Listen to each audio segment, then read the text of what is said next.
नहीं होता, संसार का पूरा मजा लो, आत्मानुभव के बाद ही कुछ होगा।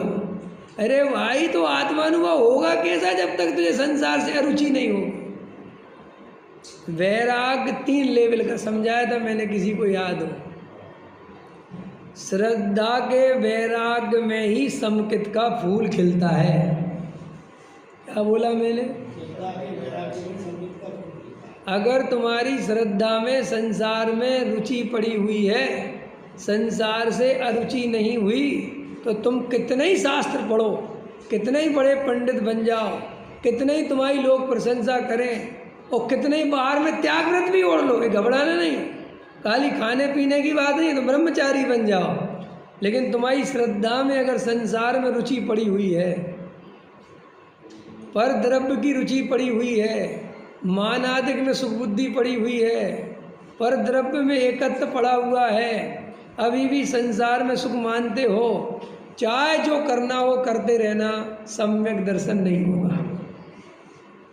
बड़े से बड़े पंडित बन जाना, तुम क्षयोपम ज्ञान तुम्हारा इतना हो कि बड़े से बड़े विद्वान आके तुम्हें नतमस्तक हो जाएं, तो भी अंदर श्रद्धा में अगर वैराग्य नहीं है तो सम्यक दर्शन नहीं होगा।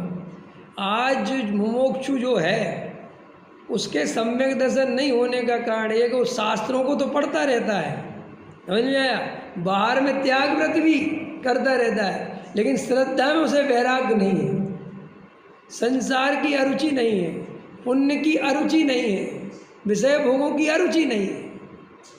विषय भोगों की मर्यादा फर्यादा अरुचि का लक्षण नहीं है। अरुचि का अर्थ है कि अशुद्ध भोजन में तो सुख है ही नहीं, शुद्ध भोजन में भी सुख नहीं है। मनाली में तो सुख है ही नहीं, शिखर जी में भी सुख नहीं है। ये है पूरी तरह अरुचि होना। समझ में आया? 2 टाइम खाना तो छोड़ दिया, लेकिन 1 टाइम खाया तो अति रुचि पूर्वक खाया, आसक्ति पूर्वक खाया। तो आचार्य कहते पुद्गल परमाणु जितनी भी तेरे अंदर श्रद्धा में परद्रव्य की रुचि रहेगी, कितनी? करोड़ों छोड़ दिए, 10,000 बचा लिए। कितने छोड़ दिए और कितने बचा लिए? लेकिन 10,000 मेरे हैं, इतने तो चाहिए, बाकी सब छोड़ दिया। आचार्य कहते पूरा का पूरा मिथ्या दृष्टि।